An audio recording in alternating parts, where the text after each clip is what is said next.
We've got a £3.5 million production project that's got relatively low CAPEX hurdles, environmentally approved and all of that, sitting in Namibia. But there's also still the giant that's sitting there. It's got a DFS, it's got a pilot plant. No one can take that away from us. But it doesn't have the sex and the sizzle of the Athabasca Basin, you know, it's Africa. We're going to be producing pounds before the Athabasca Basin.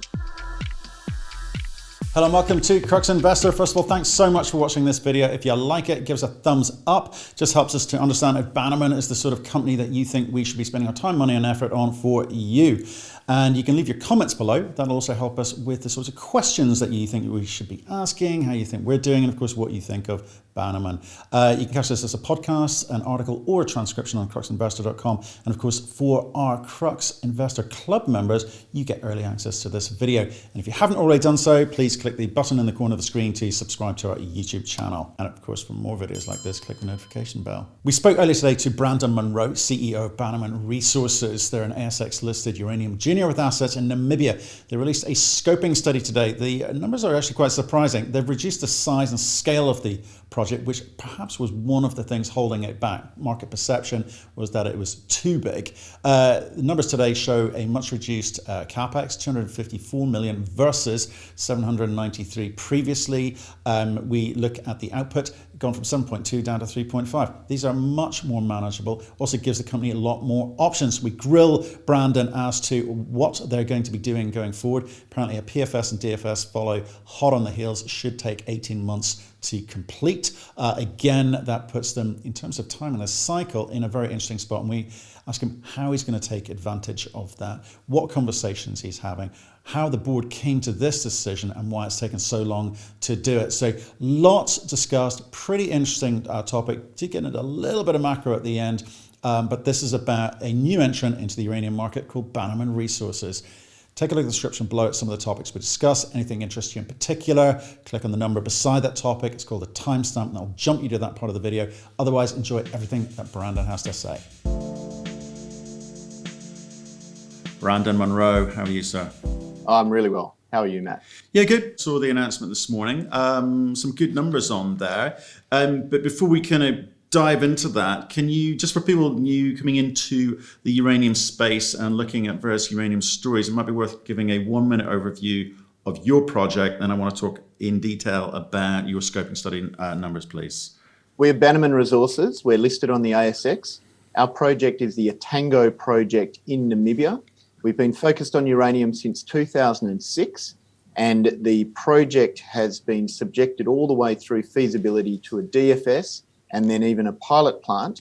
But as we're about to discuss, we've now gone back to the future in terms of a scoping study with the Etango 8 project. It's got environmental and social permitting. We love operating in Namibia, and we're quite active in the nuclear sector as well, which helps us a lot when it comes to talking about how to understand this sector, how to market to it, and how to build a project in an industry that can be quite complex. Well, yes, it can, as we talked about most weeks. But what we've noticed here is you've got a DFS from 2015, huge CAPEX, and I think that was a problem for the marketplace. People thought this is too much money to raise, and there's only going to be a few options available to you in terms of funding. So I think that was a concern. You've addressed it with this new scoping study. Well, I think that's what you're trying to do. So maybe if you could explain why you've changed things up a bit. Yeah, so it was a problem for the market, for the stock exchange market, investor market. We've, like all of our peers in this deep uranium bear market, we've had a diminishing market capitalisation. And when you apply a typical metric against the capital cost, which in our 2015 DFS was 793 million, you end up with an equation that requires some fairly significant financial steps to be taken. Now, having said that, I would say in our defence that for this sector, for the uranium sector and the nuclear energy sector, these are still relatively small numbers. You've got to remember that the number of reactors that our project could service at those numbers had a construction cost well north of $80 billion. But be that as it may, we're not servicing reactors at the moment. We are striving to add shareholder value And for some time now, we've been looking at what we can do with this project to get an initial or a startup scale with a much lower capital hurdle that gets us into business. And then depending on how the market progresses from there, we're in a position to either continue at that level for a long mine life, or we've got the option of adding another train and increasing the scale of our production to take advantage of a greater proportion of this enormous ore body that we've got at Etango in Namibia. Okay, so you've listened to the market, that's clear, but why did it take so long? I mean, the DFS was from 2015. It's 5 years later, you're now coming out with a smaller number. Why so slow? Yeah, that's a fair comment. So there's a couple of things to think about. First of all, when the DFS was scoped out, so we did release our initial DFS in 2012. When that was scoped out, it was pre-Fukushima. And this sector was enjoying the nuclear renaissance. It was crying out for pounds. So the 7.2 million pounds per annum average production rate for that large project was entirely appropriate and certainly a competitive advantage. Then the market took some time to react to Fukushima, took some time to be obvious what the demand destruction had been there and for that recovery to take place. But also we need to remember that there's been a number of technology enablers for us to be able to do what we've done here. Back in 2012, we didn't have the nanofiltration and membrane options that we've managed to incorporate into this project.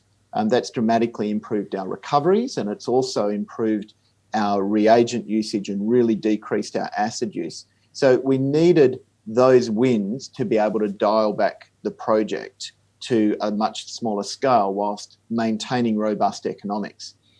And look, the other thing that I'd just say about this is there was a lot of scaling work done, including projects that were underway when I came into this role in 2016. But it was only when we really dialed it back significantly that we stayed within a pit shell configuration that really dropped the stripping ratio down to a point where we could do what we've been able to do with this scoping study. So give us some of those other numbers. I mean, in terms of being able to do some comparables from what you had, which I assume is still an option, but you're parking it up in favour of this new scoping study, this new direction. But can you help us with the kind of the comparisons in what you could do versus what you're now going to aim to do? Sure. And look, let's come back to that question about what the giant project is still for us and what options it gives us, because I really do think that that's important for shareholders and investors to understand. So first of all, on CAPEX, the 2015 DFS optimization study came out with a CAPEX number of $793 million US. What we have here is a project that we've called Etango 8. So we'll be calling it Etango 8 from now on. And that refers to the throughput that's going through the mill. The giant project was 20 million tonnes per annum through the mill or the processing plant. Etango 8 is 8 million tonnes per annum. So in other words, we're putting only 40% of the material through the mill that we would otherwise. But because we get a little bit of a kick in grade, we're operating for the first 50 million pounds in slightly higher grade, we get a 20% kick. So in actual fact, we operate at a 40% throughput, but we get about 50% of the production. So 3.5 million pounds per annum. So back to capital cost, 793 million US in 2015. We've now got half of the production, but we've brought that capital all the way down to 254 million as a pre-production capital number. And not only that, but the sustaining capital has been reduced dramatically by about $250 million over the life of that mine. So our all-in sustaining costs have come down significantly as well. One thing that's very important is quite often with a big project like this, you can simply do a trade-off. So you can trade your upfront capital for increased operating costs. And we're very proud to say that we haven't needed to do that. The cash costs have remained pretty much exactly where they were at circa $37 per pound. And the all-in sustaining cost is just a smidge over 40. So at the moment, it's $40.90 per pound. which is very comparable with what we had back in 2015. The total throughput, or the total proposed mine over the life of mine, is 51 million pounds, and that compares with 113 million pounds under the 2015 DFS. But of course, those pounds aren't going anywhere. So that's one of the things that just gives us so much optionality going forward once we see just how deep this market deficit is and what that ultimately does for pricing. In terms of what our pinch points are, when we did the 2015 optimisation study, we assumed a price of $75 a pound. In this case, we've been able to assume a price of $65 a pound and still end up with an attractive NPV. At that level, it's $212 million US. So it's still a very significant premium over our current market cap, which before we started trading today sits at circa 30 million US dollars. So there's still a lot of room for investors to enjoy our progress as we progress this project. Okay, I don't want to get into a macro discussion with you because obviously price today's at $32 or thereabouts. You're talking about 65. We're a long ways from that, but you and I on a weekly basis talk about the macro coming. So I'm going to park that for this conversation, if I may, or maybe we'll pick up on it at the end. But again, just to help me understand the decision making that's going on at board level, because you had I guess it's an optimization process you've gone through. And you say, well, why is it £3.5 million you've settled on per annum versus 5 or 2? How do you? What was the thinking? What was the discussion around that? Well, initially we dropped the production throughput dramatically down to £5 million. As I said, we'd done previously exercises in testing reductions in throughputs down to, say, from 20 million pounds per annum, where we started in 2015, down to 15 and 10. And by looking at things differently, we said, what if we stay within a very low strip ratio zone of the ore body? Because our ore body does outcrop. So we get a nice win in the early years. And we reduced it all the way down to 5 million tonnes per annum and saw some very promising results there. That gave us the confirmation that, yes, this is a viable alternative to invest further in. And then what we did is basically pit shell optimization. We worked with Quebecer consultants who very, very talented mining engineers out of Namibia. They've done a lot of the work for Rossing and others. And they ran the different pit shells and optimized the DFS, optimized the NPV at 8 million tonnes per annum. And from there, we just had to cross-test against various tolerances, such as what impact does that throughput have on external infrastructure, et cetera, and we came back very comfortable that that was both the right economic number for the pit, it was the right economic number for water and power and other things that we were looking to get a win on by reducing our demand, and also the perfect number for the market. £3.5 million, I think, is an ideal number for the market as we can predict and understand it over the next 3, 4, 5 years. Okay, so, well, that's another interesting point, and perhaps one for another day, in terms of how you quantify how many pounds you're going to be able to sell into market. Because again, we've looked and studied some companies who are predicting much higher numbers from scratch, having never produced before, and getting that into market. So that, I think that's a conversation for another day. But what I'm surprised you didn't mention there was part of the factor being what you thought you could get financed. Because with a lower CAPEX, I'm assuming you're opening up your options. People have always thought 800 million, that's got to be the Chinese. That's the only way you're going to get financed. And they're looking to hear you talk about relationships with Chinese groups, which you sort of have intimated. But at these sorts of levels, what other doors do you open? Well, you're right. The Chinese option, if I can put it that way, certainly is very valid. I mean, we've talked at length about how China's demand for uranium going forward is absolutely voracious. So whether they're a financier, whether they're an offtake partner, whether they're a customer, whether they're a joint venture partner, all of those options still remain equally valid here. But as you point out, Matt, we do now have many other options. There's vertical integration style options into a variety of different players that perhaps we couldn't have achieved at 7.2 million pounds per annum because we were just too big to vertically integrate into a nuclear power business.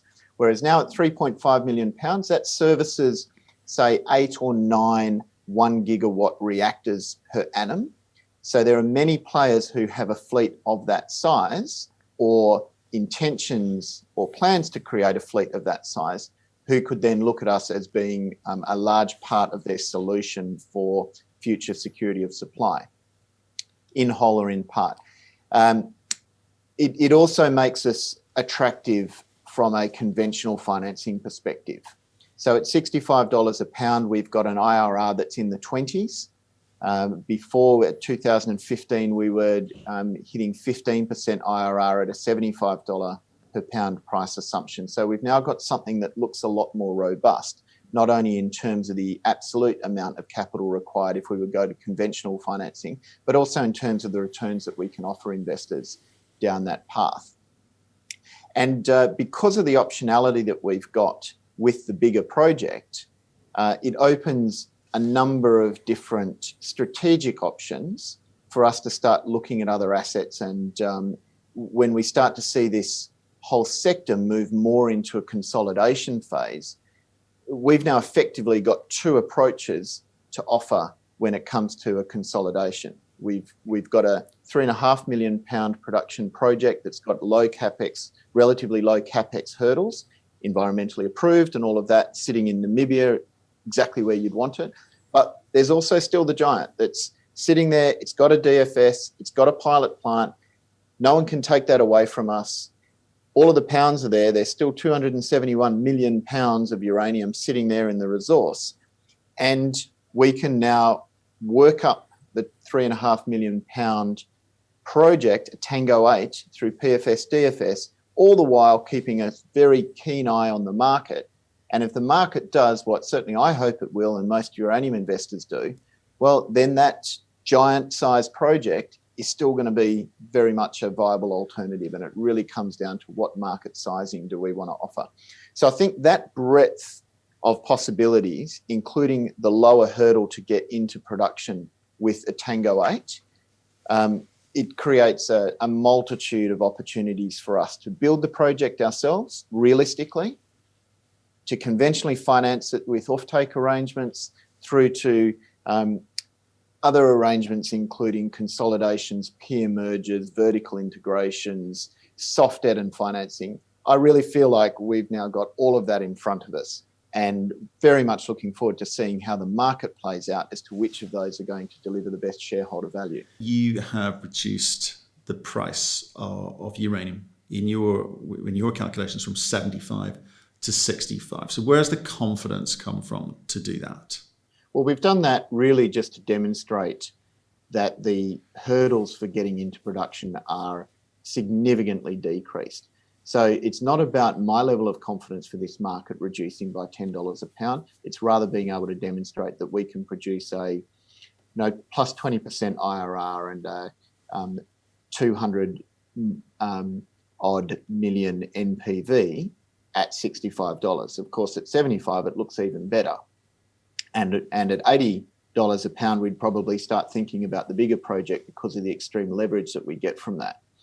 And look, $65 is very consistent with many of the guests that I've seen you talking about. That seems to be a well-accepted number on the production side. And I can tell you, when you have closed-door discussions with utilities, you don't get any eyebrow raising at $65 either. It is a distance from where we are at the moment.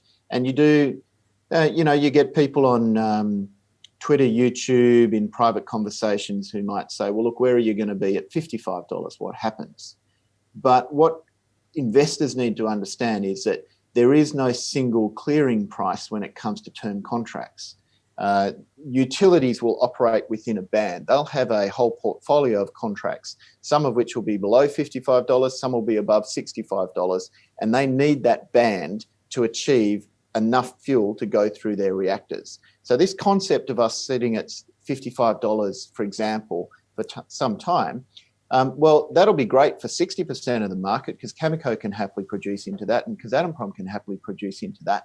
But where's the other 40% of the market going to come from as we start to see this deep depletion of supply from 2025? So we'll be there waiting for that. And if we do see a situation where it's still $55, we know that we will have utilities banging down our door very soon after that as they realise that that theoretical number of $55 only fills their reactors with 60% of the fuel that they need. And at that point, because of the dynamics with nuclear fuel being still only a fairly small proportion of the cost of producing nuclear power, they'll have to come to the market at whatever cost is required because it's not a very happy situation to run a reactor at only 60% of the fuel that it needs. Okay, I mean, I think that is a consistent story. You're right.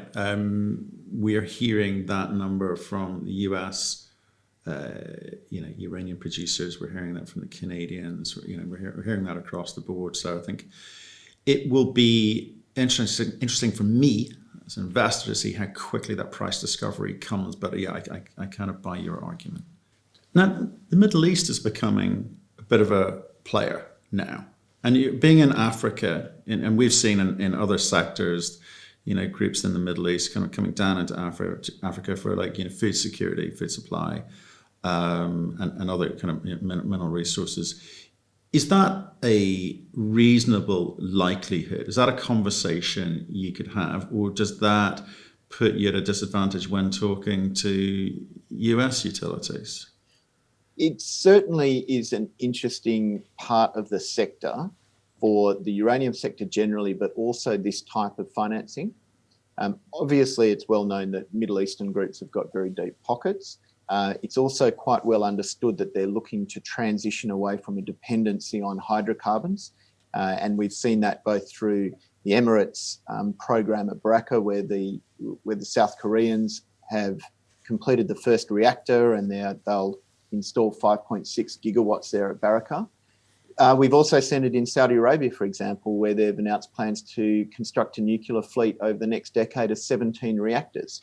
A lot of that's driven by the desire to install nuclear power for desalination purposes, which, of course, in that environment dramatically opens up a whole number of facets of their society and their industry.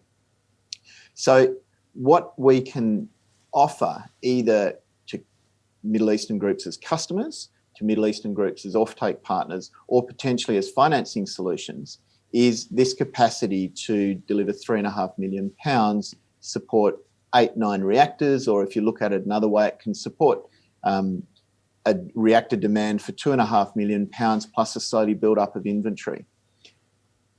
That, with the African connection that you've just identified, I think is a very powerful option for us, and something that I really do think will make those conversations quite interesting when it's time to have them. Okay, but let's remind everyone, this is just a scoping study. You need to do a PFS, you need to do a DFS, and if I follow your line of argument with regards to market recovering, because the supply demand story that we've talked about on numerous occasions, you're going to need to get a move on. So how quickly can you deliver that? What is the process that you're envisaging? Well, we've really got an advantage here, Matt, because we've beaten this path. We've kind of constructed the broad highway, which is a DFS with all of that cost and expense and resources. And now we just need to lay a little bit of a one-laner next door to it with this scoping study. So really what that means in practice, if you look at the cost, the risk in terms of blowout of budget or timeframes to move from scoping study to PFS, and also where the technical risk or the failure risk lies. The key things are, first of all, number one, the risk associated with the ore body and the requirement for resource drilling. We don't have that. We've drilled 360,000 metres into Etango, so there's no more drilling that's going to be required. The next big risk factor, particularly in uranium projects, is metallurgy. Again, there's nothing more that we can do in metallurgy. We've had a demo plant, a pilot plant operating for 3 years. And, the final risk factor is environmental. Normally, at this point, you've completed your scoping study, you're moving towards a PFS. It's about starting to get your baseline together, starting to think about how you're going to obtain environmental approvals.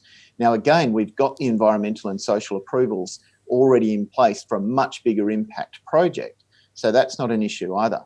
So we feel that we can move through a PFS in very quick time frame for what is still a very big project at £3.5 million.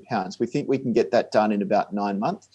And although we haven't yet appointed the consultants that we want to use for the PFS, we think that we can get one done with for very good value for such a big project. We want to go with top shelf, high caliber consultants so that this outcome and this product very much sits alongside the high quality technical work that's already been done since 2006 at Etango. And we think we don't see why we can't get all of that done for $1 million Australian. So that means that with our cash balance, we're still in a very strong position here to move it forward. And to answer your question more directly, we're ready to get on with it. We're ready to get hopping here. We think that we can time this project perfectly for when the market's going to be crying out for £3.5 million. So tell me a bit about that. So it's going to be 9 months to deliver the PFS from when you appoint your consultants. You must have a view then as to when you think the market is going to recover to be able to say, we're going to time this perfectly. Because after you do a PFS, you've got more studies to fund. How are you going to do that? Or are you going to leave that till further down the line to try and work out? Because you think the market will be a little bit better. Yeah, we've got 9 months of PFS, and we anticipate that a DFS would take about another 9 months. And realistically, you're not going to be marketing with any certainty to utilities until you're towards the end of a DFS process. You certainly can't really commit to long-term contracts until you've got that level of certainty, even with all the advantages that we've got. So I would say that's the time frame. And fast forward 9 to 12 months from here, with all the macro dynamics that we've been talking about and the huge gaping deficits that we're seeing open up in this sector, I think that'll be perfect timing, not only for making the decision to progress to DFS, but also in terms of having those conversations with utilities. Okay, so you've got a PFS coming. It's going to cost you around $1 million, and to do a DFS, that's going to, well, again, what's that going to cost you? How much cash have you got left today, and are you going to need to raise capital in the market to get that over the line? Well, at the moment, we closed 30 June with $4.2 million Australian. So obviously, if we spend, let's call it $1 million on the PFS, we've still got more than $3 million. For the last 12 months, we burnt through a smidge over $2 million. So we're running at $500,000 per quarter cash burn, including the project work. So we've been able to get the scoping study done and all of the other optimization work, run the demonstration plant, complete the membrane test work to a DFS level. We've been able to achieve all of that within a $500,000 per quarter cash burn. So we're pretty tight. So you can extrapolate from that after deducting $1 million for the PFS, we've still got more than a year of runway. And from there, we can look at what the market looks like and decide what pace and, whether we're prepared to use existing cash reserves to fund a DFS or if we need to go back to the market for that. But I think the key point is we don't need to raise anytime soon. We're not under duress to raise unless in a flat market as we're seeing at the moment. And we're going to be able to put out some good numbers before we need to think about using cash balances versus raising fresh equity to progress the project. Now, looking at these numbers, this is a scoping study. It's early stage. What I need to believe is that these are accurate as can be. I guess you'll get more and more accurate the more work you do through the PFS and DFS. But you're going to market with a pretty big claim here. How have you managed to, for instance, keep the capital cost down, the operating cost down like this? Because it seems to me the bulk tonnage operation, the economics should change. So there's a couple of things to say about that. The first one is it is a big change in capital. It's 793 down to 254. So it's a much greater than proportionate drop in capital. But there are some good reasons for that. first of all, of course, the throughput is 40%, not 50%. The output is 50% because we get a kick in grade, but the throughput's 40%. So immediately that's going to reduce certain capital items. But the big win for us has been the capacity to move from owner mining to contract mining. So that's reduced over $100 million US of pre-production capital because we don't need to buy the fleet, and taken $250 million US out of sustaining capital over the life of the mine because we don't need to service and replace the fleet and so on. So that's been punched a big hole in our CAPEX. Another one is because we were under the DFS operating at such a large scale, a number of the aspects of that scale require a special solution. So the best example is the heap leaching. We had what's called a racetrack heap leach system, which is used in enormous copper mines in South America and elsewhere in the world. But there's quite a lot of kit involved for that. Now, because it's a much smaller throughput, we can go more conventional stacking of our heaps, and that's taken circa $80 million out of the infrastructure bill that we've got. There's a few other things that start to add up. Because our power requirements are less, we don't need to build a substation. We can just run a line from the existing power infrastructure that's around the corner. There's other things like that. And then the final thing is we've been working hard on this project since 2015, and there's a number of smaller wins that we've had that just add up and accumulate. So, for example, what we released in the processing optimization study in 2017, we've been working on the membrane study. So we've now moved from SX, solvent extraction, to ion exchange with nanofiltration. All of those things start to punch small holes in capital that then add up. So when you start to run down the list of where we've had those capital wins, bearing in mind that we've punched a huge hole through switching from owner mining to contract mining, I think we've presented very credible numbers. How do you think the market's going to react to this story? Do you think the market cares? I think it will care. I definitely think it'll care. This is fantastic news for Bannerman. It might take a little bit of explaining. It might take some time for the market to fully react, but we need to look at what's happened here. Bannerman has been regarded as an out-of-the-money option on a very, very big project for quite some time. And now what we've done is we've retained all of the advantages of that very, very large-scale project and what it can offer strategically to multiple parties in this sector, and delivered in the scoping study phase an attractive, developable project that still has significant size compared to our peers. It's still amongst the largest development projects out there that can produce within a few years in a jurisdiction where we've already got environmental and social permitting, and socially, politically and environmentally, they're very comfortable with uranium mining.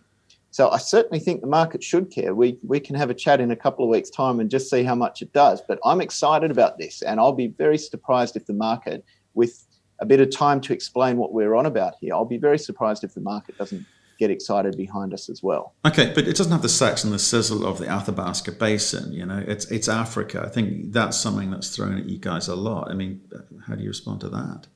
We're going to be producing pounds before the Athabasca Basin. So you can have all the sex and the sizzle, but if you're looking through a bulletproof window at that sexy, sizzling project, then it doesn't do you any good. What do you mean by that? Well, you need to be able to step through and produce pounds environmentally, socially, and politically. And in Namibia, we can do that. We can do that. We need to get our studies done. We need to get our contracting and financing done, and then we're away. When we're away, we're not still doing environmental baselines. We're not still waiting for environmental approvals and so on. And, I hope for my colleagues in Athabasca that those things come quickly for them. I know that the market's going to need them. So I certainly don't feel threatened by a bunch of production coming in from the Athabasca, but that is still a big process that needs to take place. And I'm delighted to say that we do not have that ahead of us. You've got a board, pretty experienced board, okay? And again, it's something we've talked about before, and it's something I keep reminding investors. What have been their concerns with this segue from large project to small project? What are the issues that they wanted to deal with, and what are the issues that they still think lie ahead? So the biggest issue in terms of dealing with is, I like to say that I've got a healthy degree of skepticism around the boardroom table. And really, truly, that is the best board to have. It's far from a group of yes men. I'd like to think that I've built the board's confidence over time, but I get plenty of difficult questions from them. And that, I think, is ultimately the best approach to take. So they've been skeptical about whether you can take a bulk tonnage project such as what we've got here, dramatically reduce its throughput, and end up with better project economics. So that's what's pushed us through this process. Pleased to say that we've proved it now to the board. So that is no longer a skepticism that we need to deal with. And, there's a lot of good reasons why we've been able to accomplish that, because of stripping ratios, slight increases in grade, et cetera, et cetera. So going forward, I think the main challenge that the board sees is educating the market into understanding that this is an and/or. Markets often can only really latch onto and think about one scale of project. And obviously that's what we're going to be talking about for quite some time, because that's what we've now got to explain to the market. But the board sees my challenge as reminding everybody that 20 million tonne Etango producing 7.2 million pounds is still an enormously valuable asset for our company, even though all of the news flow and all of the focus and everything that we're going to be talking about is Etango 8, the 8 million tonne per annum project that's producing 3.5 million pounds per annum. Okay, so I just again want to go over some of these numbers if you don't mind. Okay, so nine months PFS, you're going to skip the feasibility, go straight to DFS. Let's say that thing gets wrapped up in 2 years. You've got 2 years to construction, 4 years. So why do you say you're timing this perfectly? What makes you say that? Because when you look at, let's use the WNA numbers, because they're, as you know, I'm very familiar with those. What we see from the WNA reference case, and in particular the upper case, is you see supply depletion in this sector really start to bite from 2024 and in particular 2025. So this is all putting to one side all of the supply disruption that we've seen because of COVID. We're just ignoring that for now. But if you think about it, 2021, Ranger, one of the biggest uranium mines historically, ceases production in January, this coming January. Cominac in Niger ceases production in 2021 as well. By 2024 and 2025, we've got that supply depletion exacerbating by certain Kazakh assets starting to deplete. And when WNA in their nuclear fuel report start to model out that uranium supply that can come back into the market, even after allowing for projects including Etango to get into production and start producing, and after allowing for all of the care and maintenance projects, MacArthur River, obviously Cigar Lake coming back on, Langer Heinrich and others, there's still a big gaping supply gap opening up from 2024, 2025. The events that we've had just now with COVID-related supply disruption, they're going to continue into 2021. They're going to have the effect of really tightening up remaining inventory and getting the attention of utilities. And I think shifting this whole dynamic from where it's been of complacency with cheap Kazakh overproduction being available for several years through to concern.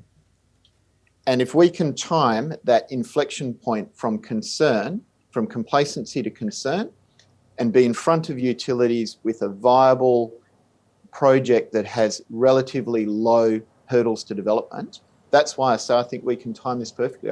I think we can be in front of utilities presenting a solution to the extent of 3.5 million pounds exactly at the time when they're going to have to be thinking very, very hard about where they're going to get their pounds from 2024, 2025 onwards. It's interesting. It kind of feels like you've been biding your time, waiting for the moment, and to get this study out now, I mean, it really is a different Bannerman from the last Bannerman I spoke to. So I'll be interested to see, the progress over the next few months. Certainly, when you do commission this PFS, and get that going. I think that's going to be a real moment to truly get behind the economics that you're purporting you should be able to achieve. So, look, Brandon, look, thanks very much for that run through. I appreciate that. We'll catch up this week, later this week, to talk about the Kazatomprom quarterly as well, if you don't mind. What in summary, what was your take on it? So, look, I think the most important comments in that relatively short document was, first of all, Kazatomprom confirmed that they've entered the spot market. So it's been something that's been rumoured for a while. Now we know that that is the case, and we know that they're going to have to continue in the spot market.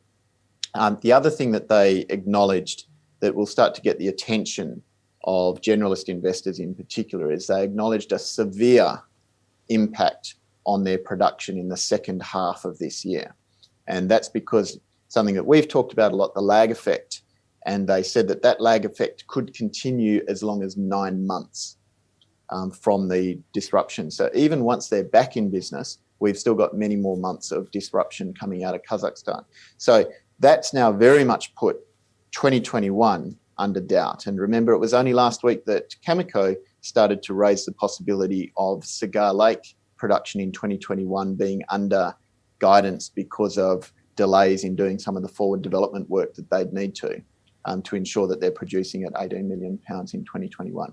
So I think what we've got out of that is they're not acknowledging any further delays to them getting into a return to production.